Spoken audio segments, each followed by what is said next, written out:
Kepada beliau kami persilakan.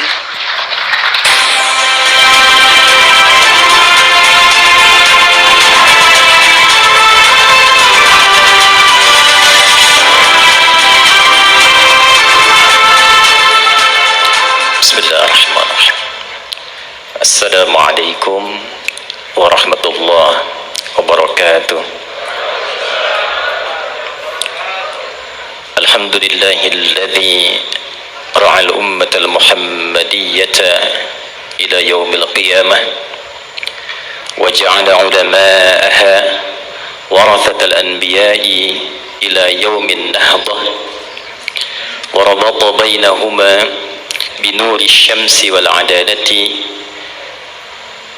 كالشمس وضحاها والليل إذا جلاها مصليا على النبي المصطفى وعلى آله المستكملين الشرف وعلى آله وصحبه إلى يوم الوفاء وبعد. Yang kita muliakan, kita hormati seluruh guru-guru kita, para ulama, kiai habaib, terkhusus guru kita Kiai Haji Yahya Khalil Faquf yang sangat luar biasa. Juga saya secara pribadi mendoakan, sebetulnya tak banyak orang tahu bahwa bulan ini beliau sudah 57 tahun, 16 Februari. 2 hari lalu baru milad nih. Kita doakan mudah-mudahan senantiasa diberikan kesehatan, kekuatan dan kemampuan untuk memimpin NU menuju NU yang berperadaban. Yang kita hormati Bapak Dr. Haji Zulkifli Hasan, yang saya amati berbulan-bulan ke belakang sudah sering keluar masuk pesantren. Boleh jadi nanti besok jadi Gus Zulhas ini. Hari ini sudah pakai sarung. Kalau tadi Gus Yahya menyebutkan partai akan NU, tapi kalau dilihat statistiknya beberapa tempat, sebagian sudah berkata partai anak Nahdiyin, katanya Pak.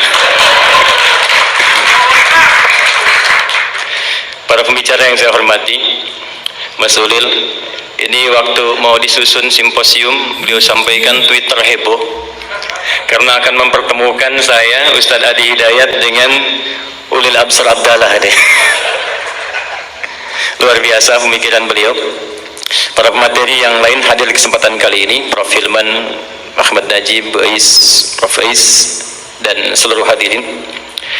Pak Zul sebetulnya minta saya tidak untuk mewakili Muhammadiyah secara spesifik, tapi memang beliau melihat yang paling dekat di Muhammadiyah nasabnya ke NU itu saya. Jadi kalau Gus Yahya dulu seringkali berkhidmat dan menemani guru kita Kiai Haji Abdurrahman Wahid Gus Dur. Gus Dur itu punya sahabat di Banten namanya Kiai Haji Hafid Uthman. Nah itu adalah kakak ibu saya, itu Pak Ade saya. Jadi kecil itu kami juga sudah sering dibawa kalau ke MUI bertemu Kiai Sahal yang sangat saya kagumi dengan ketawaduannya, ilmu fikihnya yang luar biasa.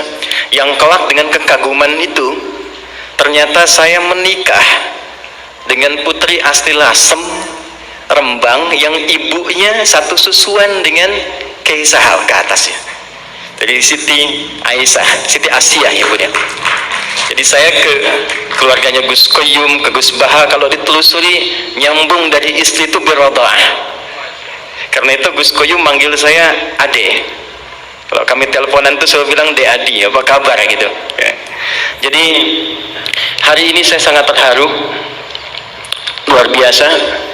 Dan insya Allah Gus Yahya saya itu hatam Yalal Watan tuh hatam saya. Ayah saya itu Ustadz di NU di Pandeglang, tapi kenapa saya dimasukkan ke sekolah Muhammadiyah? Baru tahu juga saya setelah dewasa, ternyata salah satu risalahnya supaya saya bisa menerangkan tentang NU di Muhammadiyah. Jadi itu yang menjadikan saya, kalau saya mengajar dan sebagainya, saya buka, saya kupas. Karena apa yang tadi diharapkan Gus Yahya itu tidak akan mungkin tercapai kecuali dari yang kecil-kecil dulu di dalamnya. Kalau beliau memulai dengan 1928 dengan gagasan besarnya, maka saya akan turunkan sedikit spektrumnya dengan nilai terkecilnya. Saya mundur ke 1905, 23 tahun sebelumnya, bertempat di Tanah Abang sekarang, tepatnya 17 April 1905, 13 Jumadal Akhirah 1323. Kita bersepakat bahwa di satu titik yang telah tadi banyak diulas, Indonesia ini bukan negara agama, tapi spirit menjalani kebangsaannya diisi dengan spirit agama. Dan justru dengan nilai spirit itulah yang paling cepat melahirkan negara kesatuan Republik Indonesia, yang kelak bahkan bukan hanya kalimat takbirnya, kalimat iman dan takwanya pun yang bagian dari kosakata keagamaan itu banyak muncul di konfigurasi undang-undang kita.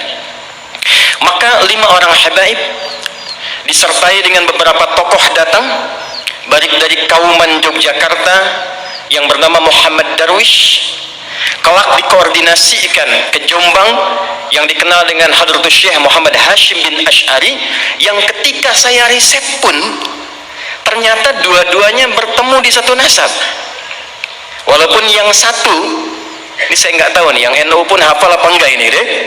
Jadi kalau kita buka sekarang ada Irsyadus Sari fi Jam'i Musannafati Syekh Muhammad Hashim Al-Ash'ari yang mengumpulkan 19 kitab itu. Yang pertamanya Adabul Alim wal Muta'allim. Saya mengajarkan kitab itu di Masjid Al-Azhar Jakapermai. Besoknya mau ngajar, malamnya saya mimpi ketemu Gus Dur. Saya bilang, Gus, saya izin mau ngajar kitab ini. Di mimpi, Pak. Beliau lihat saya lalu tersenyum. Saya anggap itu ijazah, walaupun mungkin beliau bertanya, iki kok piye orang Muhammadiyah ngajar kitabnya Adabul Alim wal Muta'allim. Tapi yang paling menarik di kitab keduanya, Risalah Ahlu Sunnah wal Jamaah, dan ini banyak saya riset. Sebelum masuk kedua ini maka dijelaskan yang saya baca ada nasab. Huwa Muhammad Hashim bin Ash'ari bin Abdul Wahid bin Abdul Halim Al-Ma'ruf bi Pangeran Benawa bin Abdurrahman Al-Mulaqab bi Joko Tingkir ay Sultan Hadiwijaya bin Abdul Aziz bin Abdul Fattah bin Abdullah Walid Raden Ainul Yaqin Al-Ma'ruf bi Maulana Ishaq, yang dikenal dengan bapaknya Sunan Giri. Di Maulana Ishaq ternyata ketika saya lihat nasabnya Muhammad Darwish yang sejak muda belajar di Kiai Haji Soleh Darat dengan Syekh Hashim dan berangkat ke Mekah pulang kemudian menjadi Ahmad Dahlan, ditemukan nasabnya Kiai Haji Ahmad Dahlan bin Kiai Haji Abu Bakar bin Kiai Ilyas bin Kiai Sulaiman bin Demang Jurang Jurukapindo bin Kiai Gerbek 1 bin Kiai Gerbek 2. Gerbek 2 itu yang bikin apam lakuwata, yang buyutnya Pak Erlangga Hartarto itu, yang di Klaten itu. Nyambung ke atasnya ketemu di Azmatkan.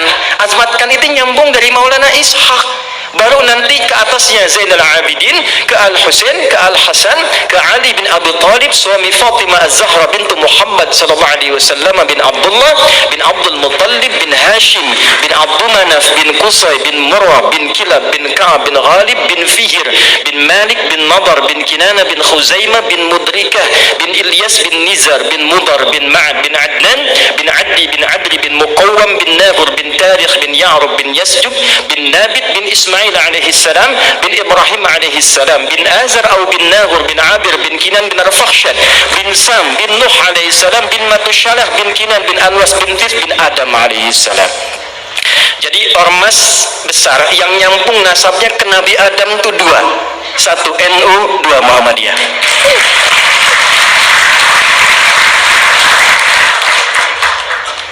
Dan yang paling menarik itu risalahnya saya temukan selalu saling melengkapi. Dan justru dengan melengkapi itulah kemudian berwujud ke depan negara kesatuan Republik Indonesia yang nilai-nilai keagamaannya dituangkan dalam undang-undang. Kita sejak pembukaan preambul itu kalimat pertamanya yang muncul, atas berkat rahmat Allah yang Maha Kuasa.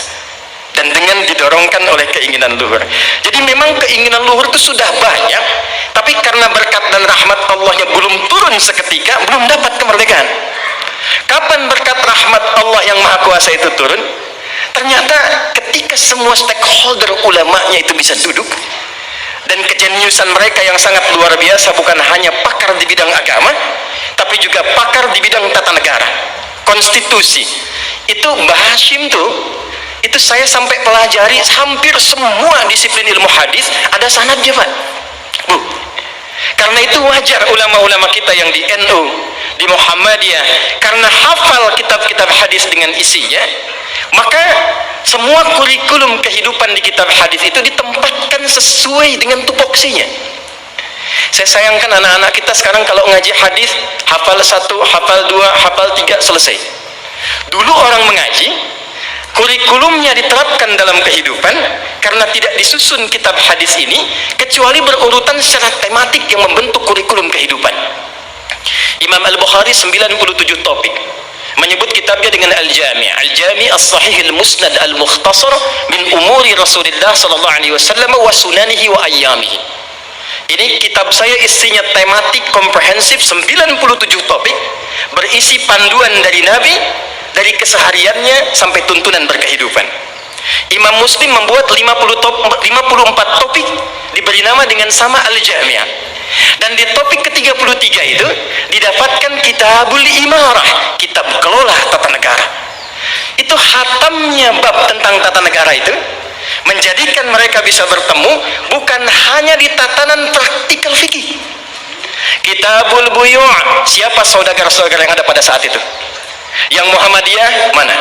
Yang NU mana? Dipertemukan dengan syarikat dagang Islam mensuplai perjuangan kemerdekaan, maka semua support terkait dengan materi datangnya ternyata dari saudagar-saudagar yang dinilaikan, diberikan motivasi nilai keagamaan. Saya 2 bulan lalu ada di Amerika. Ketika ke Washington, saya masuk ke kedutaan, saya tanya, ini gedung kok megah sekali, bagaimana sejarahnya? Ustadz, ini gedung hasil khusus penunjukan Bung Karno yang membawa saudagar-saudagar muslim yang tadinya membeli tanah akan dibeli di depan kedutaan Belanda yang kecil. Bung Karno ingin beli yang lebih luas untuk menunjukkan ini Indonesia sudah hebat. Tapi ketika melihat tempat ini lebih strategis, maka dimintalah oleh Bung Karno saudagar-saudagar itu mengumpulkan uang tunai sebanyak $350.000 pada saat itu, sehingga bisa membayar gedung itu tunai, diskon dari yang $1.500.000. $1.500.000. Ternyata gedung megah yang urutan ke-14 ikonik di Amerika itu ternyata dihasilkan dari hasil sinergitas semua saudagar-saudagar, yang semua saudagar ini keluar untuk berkhidmat, dihasilkan dari rekonsiliasi dan pertemuan semua ulama itu. Jadi saya bisa menggambarkan saat ini, dan saya sangat terharu sekali lagi, kalaulah abad kedua Nahdlatul Ulama ini bisa kita sandingkan secara yang bersamaan dengan menyatukan semua potensi kekuatan di Muhammadiyah, Nahdlatul Ulama, dengan satu visi kemanusiaan yang tadi beliau sampaikan, tapi dimulai dari Indonesia, membangun Indonesia dari persatuan Muhammadiyah dan NU untuk menginspirasi dunia membangun peradaban. Saya punya keyakinan itu, ya. Dan mohon izin, barangkali karena kami passionnya di fikih, saya, Gus Baha, Gus Koyum dan yang lainnya, mungkin saya akan lebih banyak merekatkan di bidang itu. Karena problemnya begini, saya punya murid di Tripoli, saya minta mengajar ke Madura. Ditanya ke Madura, berapa jumlah umat Islamnya di sini? Dijawab di sana, alhamdulillah Pak, di sini 95% Islam. Sisanya apa? Muhammadiyah. Jadi rupanya Gus Yahya, di sebagian tempat di Madura itu NU itu sudah agama gitu. 2010 Prof. Hilman, saya tugas di Mekah. Begitu saya tugas, mau masuk waktu Isya, sedang mau sholat, takbir.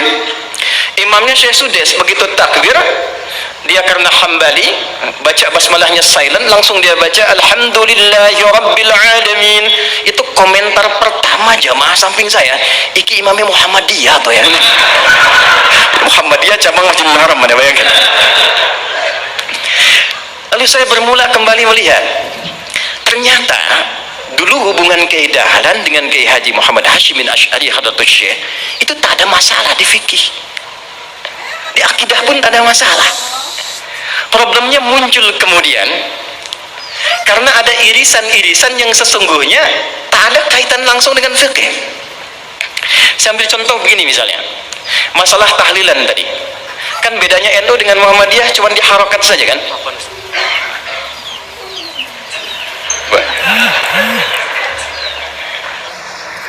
Ketua PBNU mengejar pesawat.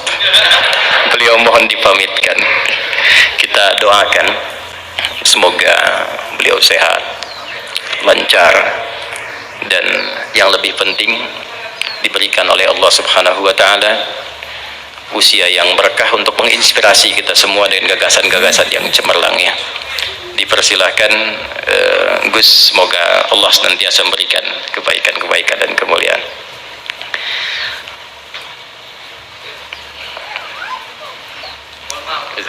Khair insyaallah.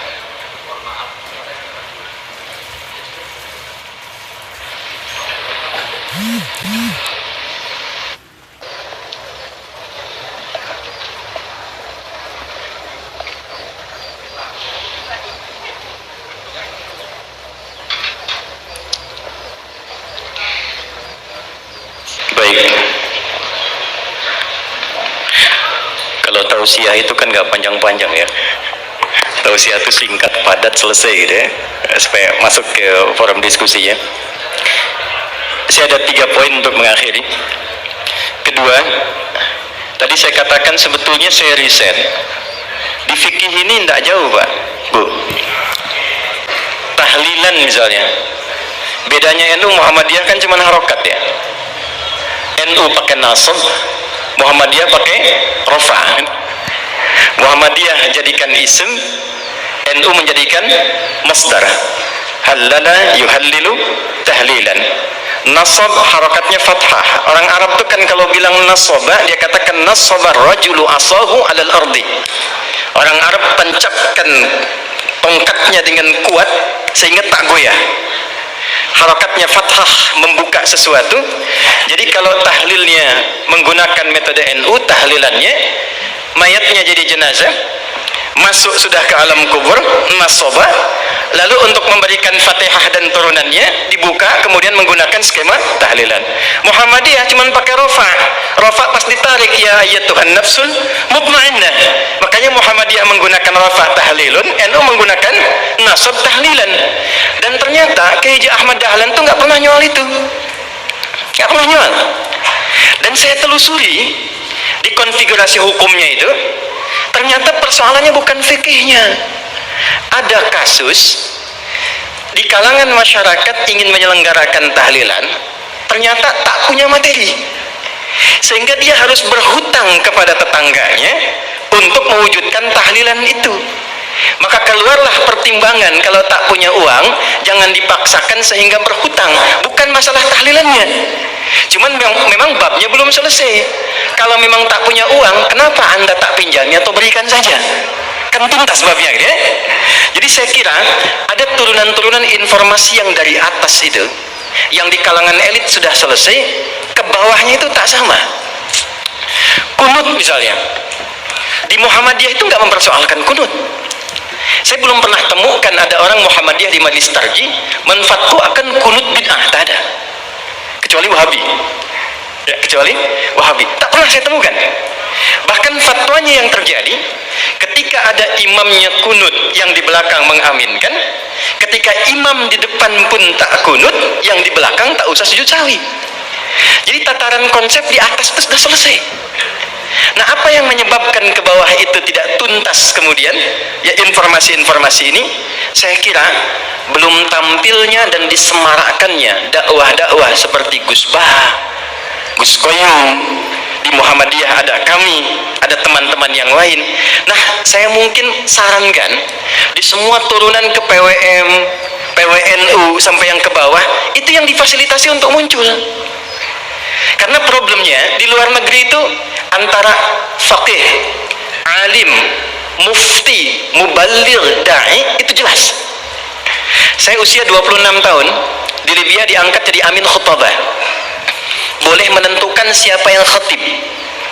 Teman-teman saya yang ngaji sama saya sekarang jadi kiai semua tuh.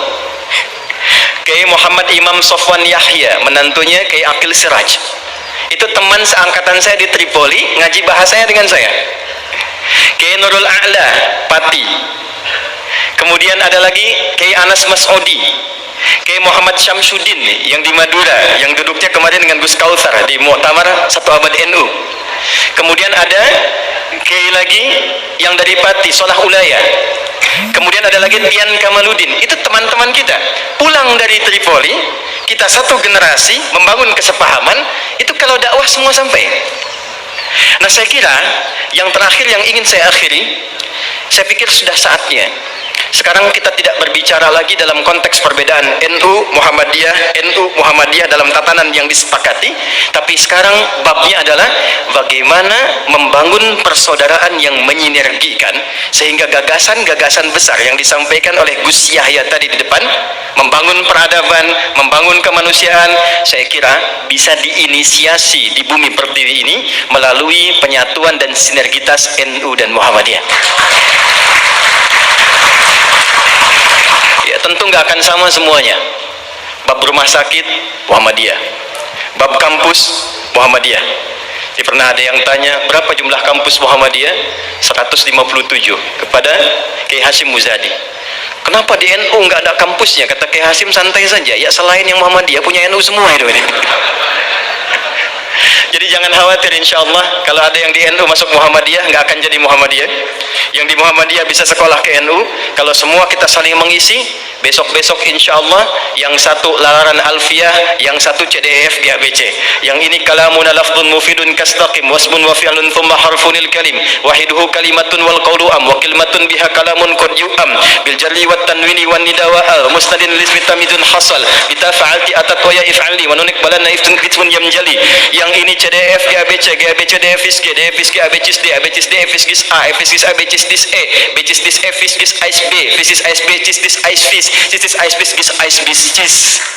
Yalal watan, yalal watan, yalal watan, hubbul watan minal iman, wala takum minal hirman, in adu ahlal watan. Itu rumusnya pakai rumus Rojaz. Mustaf'ilun mustaf'ilun mustaf'ilun mustaf'ilun mustaf'ilun mustaf'ilun. Itu 16 rumus di bahar, Pak. Al-Asma'i ngambil itu jadi sautus sofiyil bulbuli hayyaja qalbi thamili al-ma'u wa zahru ma zahri lahdul muqali. Ditarik oleh Kiai Haji Wahab Hasbullah jadi yalwatan. Yang ingin saya katakan, betapa hebatnya orang tua kita dulu, bukan hanya pakar di bidang fikih, pakar di bidang tata negara, tapi juga pakar di bidang bahasa. Di semua aspek spektrum keilmuan bisa diterjemahkan dalam konteks aplikasi kehidupan. Saya kira itu yang bisa saya antarkan untuk meneruskan gagasan-gagasan Gus Yahya.